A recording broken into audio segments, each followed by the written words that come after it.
తెలంగాణ రాష్ట్ర ముఖ్యమంత్రిగా కోస్గి గడ్డ మీద నుంచి కొడంగల్ నియోజకవర్గం నుంచి నిలబడి మాట్లాడుతున్నానంటే ఈ కొడంగల్ శాసనసభ నియోజకవర్గ ప్రజలు ఆశీర్వదించి హక్కున చేర్చుకొని గుండెల్లో పెట్టుకొని భుజాల మీద మోసి శాసన సభ్యుడిగా 3 సార్లు గెలిపిస్తే ఈ రోజు మీ అభిమానాన్ని మూటగట్టుకొని ఢిల్లీ స్థాయిలో గుర్తింపు గౌరవాన్ని తెచ్చుకొని తెలంగాణ రాష్ట్ర ముఖ్యమంత్రిగా ఈ రోజు ఇక్కడ నిలబడ్డానంటే మీ అభిమానము గుండెల నిండా నింపుకొని ఆదరించినందుకే ఇవాళ తెలంగాణ రాష్ట్ర ముఖ్యమంత్రిగా ఇక్కడ నిలబడ్డానని సగర్వంగా తెలియజేస్తున్న మిత్రులారా జడ్పీటీసీగా శాసన మండలి సభ్యుడిగా 3 సార్లు ఎమ్మెల్యేగా ఒక్కసారి ఎంపీగా ఎక్కడో నల్లమల మారుమూల ప్రాంతంలో ఉండే ఒక చిన్న గ్రామం నుంచి ఒక రైతు బిడ్డగా బయలుదేరి ఈ రోజు తెలంగాణ రాష్ట్ర ముఖ్యమంత్రిగా ఇక్కడ నిలబడ్డానంటే ఈ పాలమూరు గడ్డ ఆదరించి ఆశీర్వదించి హక్కున చేర్చుకున్నందుకే ఈ రోజు రాష్ట్రానికి నాయకత్వం వహించే అవకాశం శ్రీమతి సోనియా గాంధీ గారు, మల్లికార్జున్ ఖర్గే గారు, రాహుల్ గాంధీ గారు మనకు అవకాశం ఇచ్చింది. మీకందరికీ తెలుసు ఈ గడ్డ మీద ఇక్కడి నుంచే ఎన్నికల సందర్భంగా శ్రీమతి ప్రియాంక గాంధీ గారు వచ్చినప్పుడు వేలాదిగా మీరు అండగా నిలబడి ఆనాడు ప్రియాంక గాంధీ గారిని స్వాగతం పలికినరు.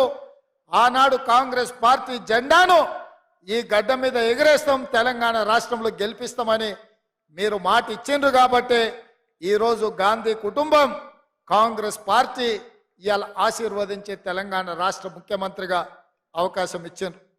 మిత్రులారా ఇవాళ ఆలోచన చేయండి. ఆనాడు తెలంగాణ ఉద్యమంలో కరీంనగర్ పార్లమెంట్లో నిలబడితే ఓడిపోతానన్న భయంతో కల్వకుంట్ల చంద్రశేఖరరావు గారు కరీంనగర్ నుంచి పాలమూరు జిల్లాకు వలస వస్తే మహబూబ్ నగర్ పార్లమెంటు నియోజకవర్గంలో మనము గెలిపించి ఆశీర్వదించి పార్లమెంటులో నోరు లేకపోయినా పార్లమూరులో ఊరు లేకపోయినా చంద్రశేఖరరావు గారిని మనం ఎంపీగా గెలిపిస్తే ఆనాడు ఎంపీగా గెలిచి తెలంగాణ రాష్ట్రాన్ని తెచ్చినా అని చెప్పిండు. నేను అడుగుతున్న ఇవాళ ఈ వేదిక మీద నుంచి మాజీ ముఖ్యమంత్రి కల్వకుంట్ల చంద్రశేఖరరావును ఆనాడు ఎక్కడి నుంచో వలస వచ్చిన నిన్ను వివిధ ప్రాంతాలకు తట్ట పని, పార పని, మట్టి పని, బొగ్గుబాయి, దుబాయ్ లాంటి వలసలు పోతున్న మా జిల్లా ప్రజలు వలస వచ్చిన నిన్ను పార్లమెంటు సభ్యుడిగా గెలిపిస్తే తెలంగాణ రాష్ట్రం వచ్చిన తర్వాత 10 సార్లు ముఖ్యమంత్రిగా ఉన్నావు కదా, మా ప్రాంతానికి ఏమైనా చేసినవా? పాలమూరు రంగారెడ్డి ఎత్తిపోతల పథకాన్ని ప్రారంభించి కాంట్రాక్టర్లు కట్టబెట్టి 27,000 కోట్ల రూపాయల ఖర్చు పెట్టి 1 ఎకరాకు కూడా నీళ్లు ఇవ్వలేకపోయినావు. ఈ రోజు ఈ గడ్డ మీద ఈ ప్రజలకు నువ్వు క్షమాపణ చెప్పిన తర్వాతనే మళ్ళా ఈ జిల్లాలో నువ్వు ఓటు అడగాలి అని చెప్పి చంద్రశేఖరరావు గారిని గట్టిగా డిమాండ్ చేస్తున్నా. 10 సంవత్సరాల సుదీర్ఘ కాలం 1,000 కోట్ల రూపాయల ఖర్చు పెట్టినా అదనంగా 1 ఎకరాకు పాలమూరు రంగారెడ్డి ఎత్తిపోతలతో నీళ్లు ఇవ్వలేదు. మా ప్రజల్ని నమ్మించినావు, మా ప్రజల్ని నట్టేట ముంచినావు. ఆనాడు పెద్దలు చిన్నారెడ్డి గారు ప్రారంభించిన తెలంగాణ ఉద్యమం చీమలు పెట్టిన పుట్టలో పాములు దూరినట్టు ఆ ఉద్యమంలో నువ్వు దూరి ఇవాళ తెలంగాణ రాష్ట్రాన్ని పట్టి పీడించినావు. అయినా ఈరోజు ప్రజలు చీదరించి ఓడగొట్టి ఇంట్లో కూర్చోబెడితే ఇంట్లో కూర్చోకుండా మళ్ళా సిగ్గు లేకుండా తగుదునమ్మా అని బయలుదేరిండు. అల్లుడేమో నల్గొండ నుంచి, కొడుకేమో మహబూబ్ నగర్ నుంచి పాదయాత్రలు చేపడతారంట. చీకొట్టినా సిగ్గు రాలే మీకు.